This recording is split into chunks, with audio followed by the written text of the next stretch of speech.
बच्चों अब हम पढ़ने वाले हैं डेरिवेटिव्स के बारे में। सबसे पहले आपको पता होना चाहिए जैसे कि अगर आपके पास कोई फंक्शन दे रखा हो एफ ऑफ एक्स, वो कुछ भी हो सकता है, 4x+1 या 4x² + 4 + 2, यहाँ पे x भी लिख लेते हैं। चलो, इसमें क्या प्रेजेंट है आपके पास?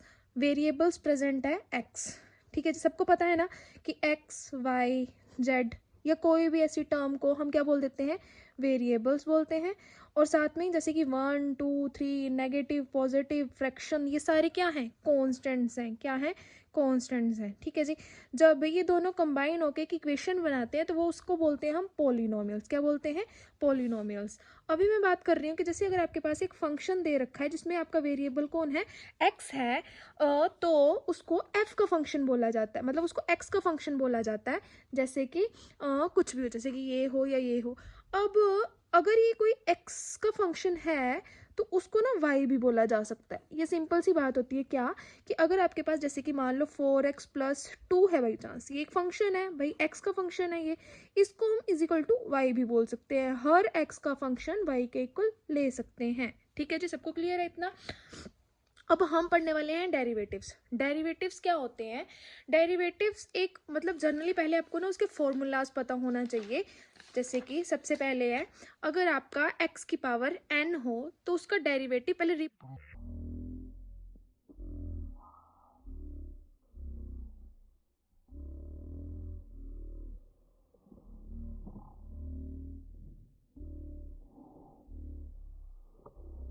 हम d/dx भी लिख सकते हैं फंक्शन के साथ, या उस फंक्शन के ऊपर डैश का साइन आ जाए तो उसको उसका डेरिवेटिव रिप्रेजेंटेशन में बोल सकते हैं। मतलब अगर मेरे पास भाई f फंक्शन था, एक f ऑफ x एक फंक्शन था, इसका डेरिवेटिव फाइंड आउट करना है तो मैं इसको f'(x) बोलूंगी।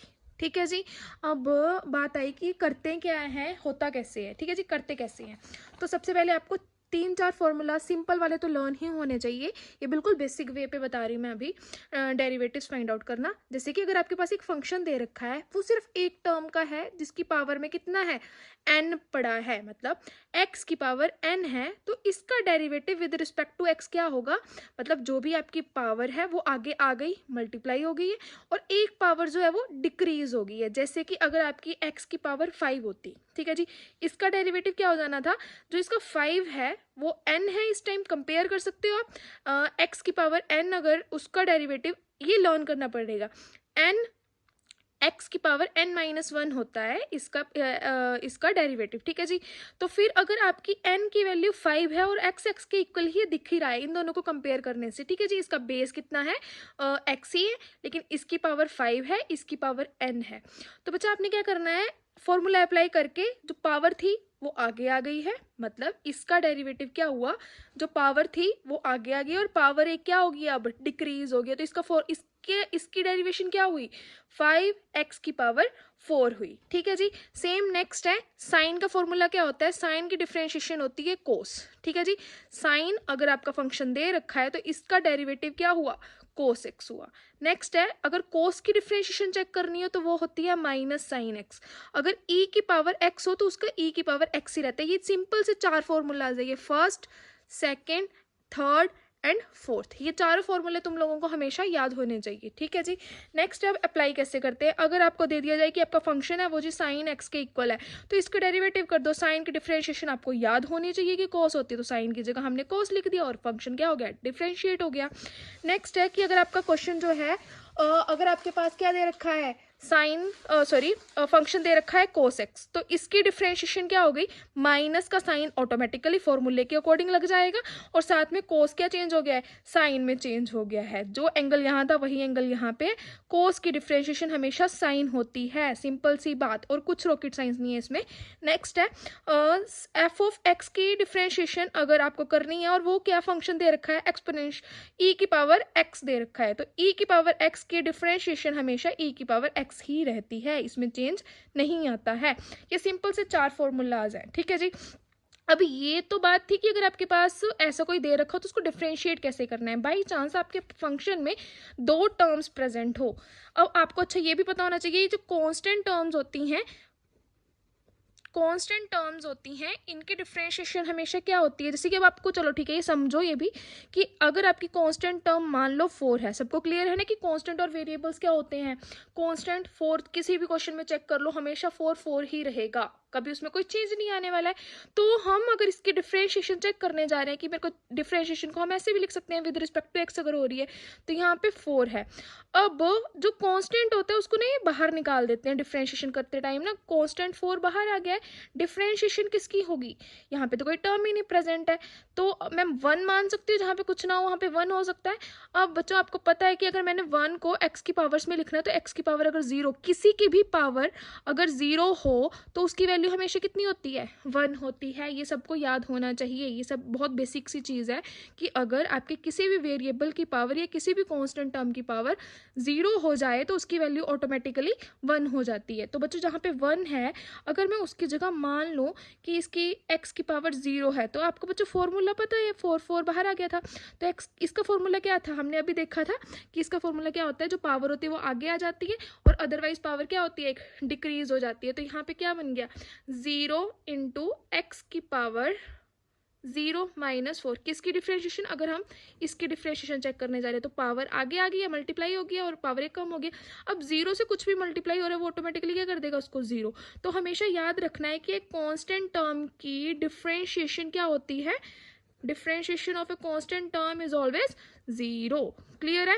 अब आई बात यहाँ पे, तो हम इसकी डिफरेंशिएशन कर रहे थे, यहाँ पे 2 फंक्शंस थे, ये कांस्टेंट फंक्शन है तो कांस्टेंट फंक्शन की ऑटोमेटिकली डिफरेंशिएशन क्या हो जाएगी, पूरे की पूरी 0 हो जाएगी। लेकिन यहाँ पे क्या था, 4 को कांस्टेंट बाहर निकाल दिया और x की जब डिफरेंशिएशन करी गई तो वही है कि जिसकी पावर कुछ नहीं होती उसकी 1 होती है, तो 1 आ गया आगे और 1 माइनस 1 फॉर्मूला अप्लाई हो गया ना, बहुत जर्नल सा फॉर्मूला है, बहुत सिंपल फॉर्मूला है, प्लीज़ इसको ध्यान से याद रखो।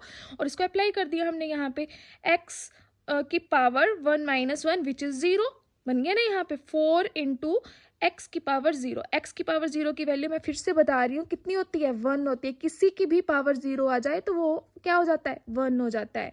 तो यहाँ पे इसकी वैल्यू 1 बन गई, तो 4 इंटू 1 ऑटोमेटिकली 4 हो गया है। 3 इंटू 0 क्यों, क्योंकि यहाँ पे कांस्टेंट टर्म थी, इसकी डिफरेंशिएशन 0 हो गई, तो इसकी ओवरऑल डिफरेंशिएशन कितनी होगी बच्चों, 4 हो गई है। क्लियर है। जैसे कि अब आपको क्लियर हो जाना चाहिए कि अगर आपके पास 2 फंक्शंस दे रखे हों तो और उनके बीच में प्लस का साइन प्रेजेंट है तो तुम दोनों की डिफरेंशिएशन अलग अलग से करोगे। जैसे कि अब कोस की डिफरेंशिएशन क्या होती है, आपको फॉर्मूला अभी तो बताया था, कोस की डिफरेंशिएशन याद रखो माइनस साइन एक्स होती है, तो जिसकी वजह से ये क्या हो गया कोस की। अब अच्छा चलो ठीक है, ये एक फंक्शन है, इसका फॉर्मूला ये होता है, देखो अगर आपके पास 2 फंक्शंस प्रेजेंट हो तो आपने क्या करना है, फर्स्ट की डिफरेंशिएशन अलग से करनी है, सेकंड की फंक्शन की डिफरेंशिएशन अलग से करनी है और प्लस के साइन, अगर यहाँ पे प्लस है तो यहाँ पे प्लस आ जाएगा, माइनस है तो माइनस आ जाएगा। तो देखो यहाँ पे बीच में क्या है, साइन प्लस का है, तो कोस की डिफरेंशिएशन क्या होती है, माइनस साइन एक्स प्लस, अगर प्लस है तो प्लस आ गया, अगर माइनस होता तो माइनस आ जाता। अब x की पावर 4 है, अब ये n x की पावर n वाला फॉर्मूला बन गया, इसकी डिफरेंशिएशन क्या होती थी, n आगे x की पावर n माइनस 1, तो ये क्या हो गया, 4 आगे आ गया है, अब x की पावर 4 माइनस 1 हो गई है। ठीक है, तो इसका आंसर क्या बन गया, minus sign x plus 4x की पावर 3 बन गई है। This is your answer. ये इसका डेरिवेटिव मिल गया, अब डेरिवेटिव कर दिया है तो यहाँ पे साइन लगेगा, या इसको क्या लिखा जाएगा, d/dx of which ever function is present.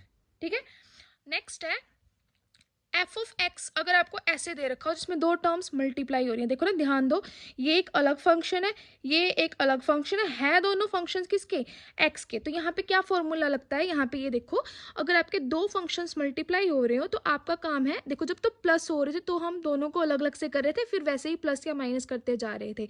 लेकिन यहाँ पे जब भी मल्टीप्लाई होता है तो यहाँ पे लगता है प्रोडक्ट रूल। प्रोडक्ट रूल क्या होता है कि अगर आपके पास 2 फंक्शंस हैं, उनके डेरिवेटिव्स पता करने हैं, तो आप पहले क्या करोगे, फर्स्ट का डेरिवेटिव लिखोगे, सेकंड को एज इट इज उतार दोगे। ठीक है, प्लस सेकंड का डेरिवेटिव किया जाएगा, फिर फर्स्ट को एज इट इज ले लिया जाएगा। जैसे कि अब यहाँ पे फंक्शंस थे 2, x की पावर 4 है और e की पावर x है, तो ये फर्स्ट फंक्शन है हमारा, ये सेकंड फंक्शन है। रूल क्या बोलता है कि पहले हम फर्स्ट को डिफरेंशिएट करेंगे। आपको कंफ्यूजन ना हो तो मैं पहले एक बार फिर से फॉर्मूला समझाने के लिए लिख रही हूँ कि अब सबको पता है ना कि जब मैं किसी की भी पावर ये डैश लगा रही हूँ तो यहाँ पे उसका मतलब क्या है, डिफरेंशिएशन से है।